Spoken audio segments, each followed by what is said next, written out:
Coucou, c'est Nicolas. Aujourd'hui une vidéo concernant Windows 11.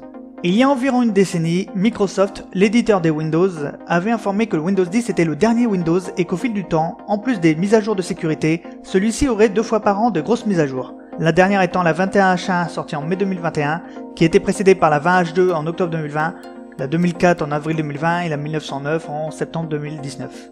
Cependant, courant juin 2021, on apprend que la mise à jour Sun Valley, la 21H2 prévue dans les environs octobre 2020, serait remplacée par un nouveau Windows, le Windows 11. Ce dernier a cependant gardé le nom prévu à l'origine par la mise à jour, Sun Valley. Celui-ci a été annoncé le 24 juin 2021, même si j'avais créé et monté cette vidéo avant cette date.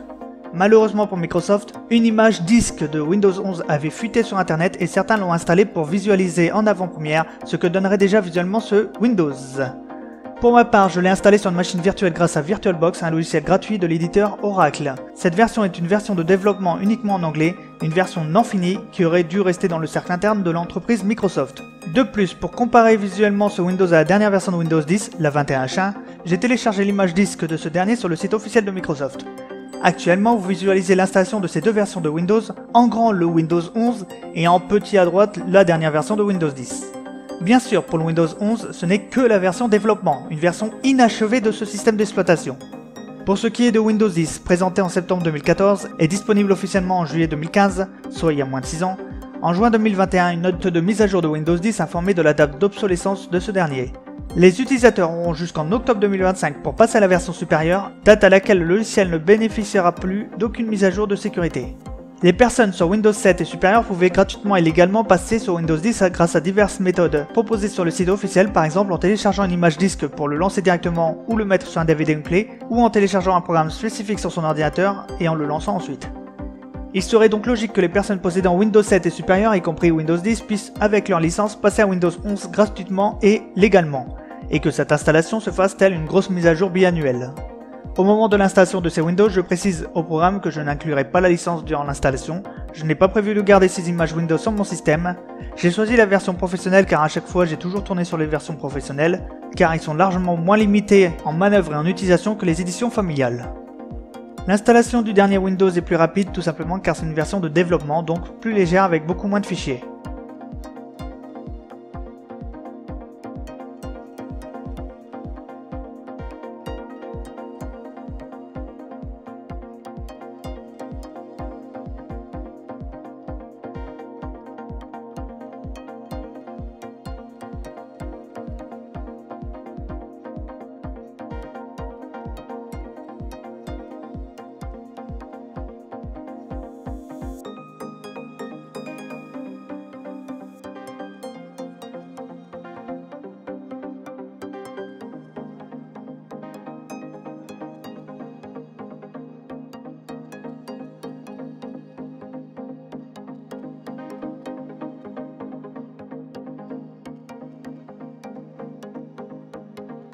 Comme à chaque installation des Windows récents, on précise le pays dans lequel on se trouve et la configuration du clavier, donc pour nous en français, configuration AZERTY.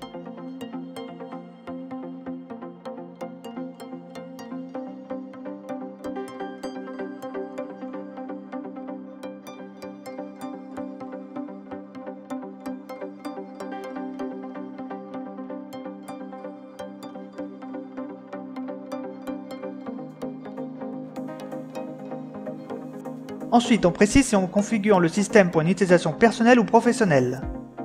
Après, le système demande à nous connecter à notre compte Microsoft. Cependant, dans mon cas, c'est un compte local que je vais créer, comme je fais à chaque fois, même sur mes ordinateurs actuels et sur les ordinateurs que j'ai eu avant.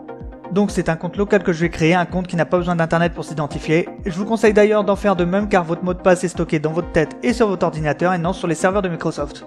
Pour info, juste comme ça, aux États-Unis d'Amérique, la NSA se permet de collecter les mails et les contenus des communications en ligne d'étrangers dont les données sont stockées sur le sol américain.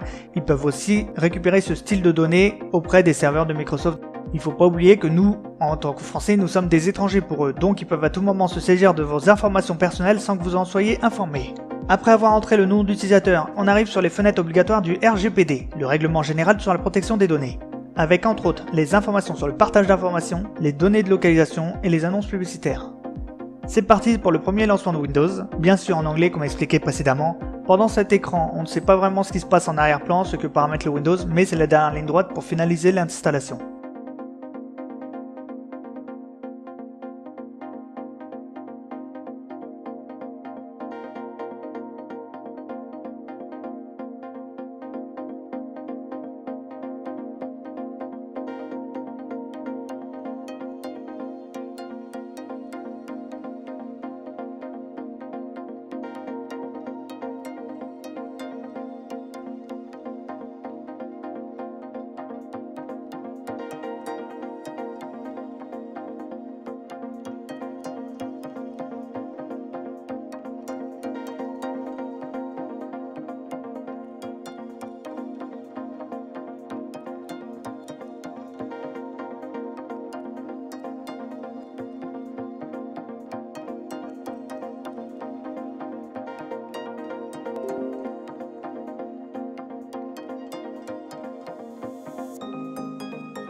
Nous voici sur le bureau de Windows.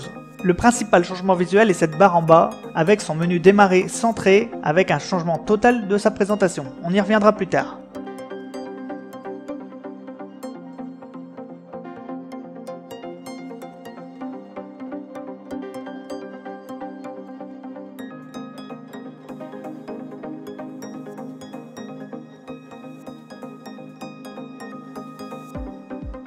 Pour continuer à découvrir ce Windows, il va falloir quand même que celui-ci soit activé car sans licence valide, on ne peut quasiment rien paramétrer, les services proposés seront très limités.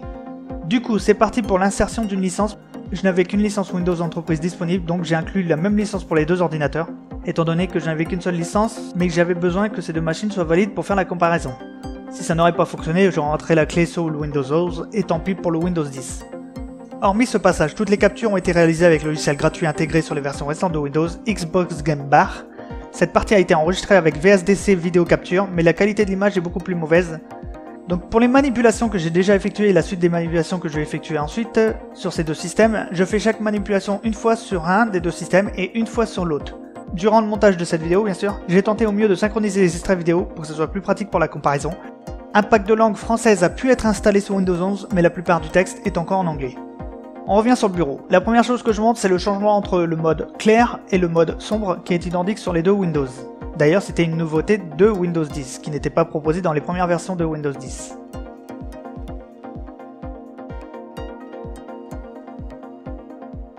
Voici le menu démarrer donc. Quand on clique sur le logo Windows en bas sur la barre des tâches, la fenêtre affichée liste les principales applications disponibles. Cette fenêtre est arrondie sur les angles, cela fait partie des nouveautés graphiques.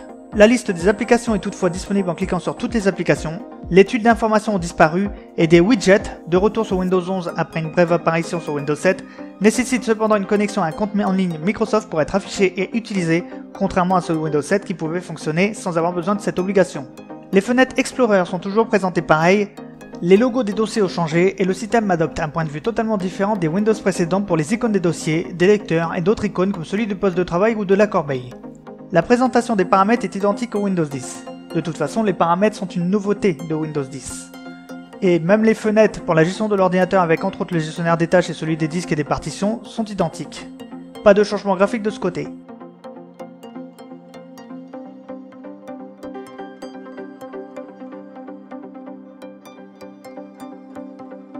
Voici les informations principales de Windows avec son nouveau logo qui a la même forme que le nouveau logo de Microsoft, 4 carrés mais avec chacun un angle arrondi à son côté le plus loin du centre de la figure.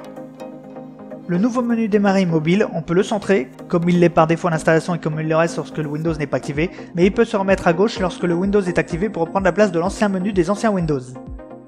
La position des raccourcis personnels a lui aussi changé. Habitué à les avoir sur le côté gauche du menu, ces raccourcis sont donc maintenant en bas de ce nouveau menu. On peut toujours masquer ou afficher les icônes qu'on veut dès lors que Windows est activé bien sûr.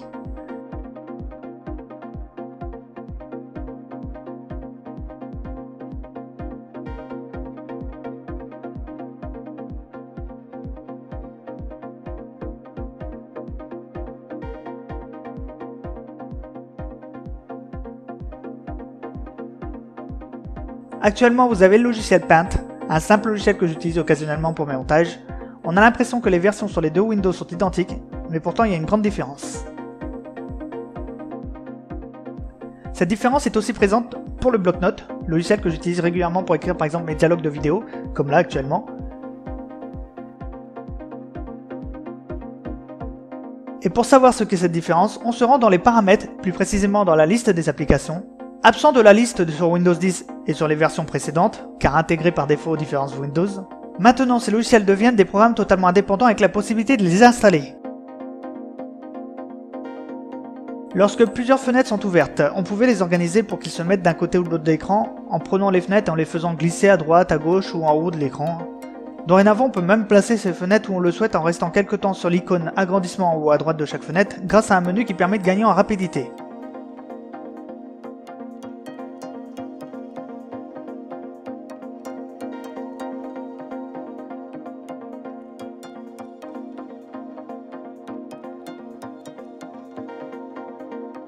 Le gestionnaire des tâches n'a pas du tout changé.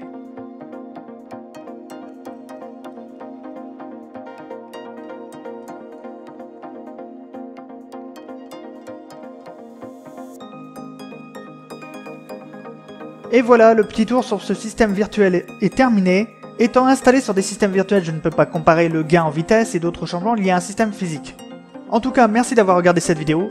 Je vous déconseille toujours de télécharger et d'installer cette image. Déjà qu'elle n'aurait pas dû être disponible, mais en plus durant les jours qui vont suivre, vous allez la trouver sur des sites de téléchargement divers et variés, sûrement complétés par des virus et d'autres programmes indésirables qui pourraient pirater vos données ou qui pourraient même jusqu'à détruire votre système. Cette version était normalement réservée dans le cercle interne des salariés de Microsoft qui sont chargés du développement et de l'amélioration de ce système et des corrections de bugs. Cette version doit donc en théorie remplacer la mise à jour 21H2 prévue initialement en octobre 2021. Et donc si vous regardez cette vidéo après le 24 juin 2021, vous avez déjà toutes les informations nécessaires pour répondre à vos interrogations. Je ne les ai pas actuellement parce que j'ai tourné la vidéo avant la présentation officielle du Windows 11 et avant d'avoir toutes ces informations que je n'ai pas actuellement. Donc dites ce que vous en pensez en commentaire de ce nouveau Windows et à bientôt pour une prochaine vidéo.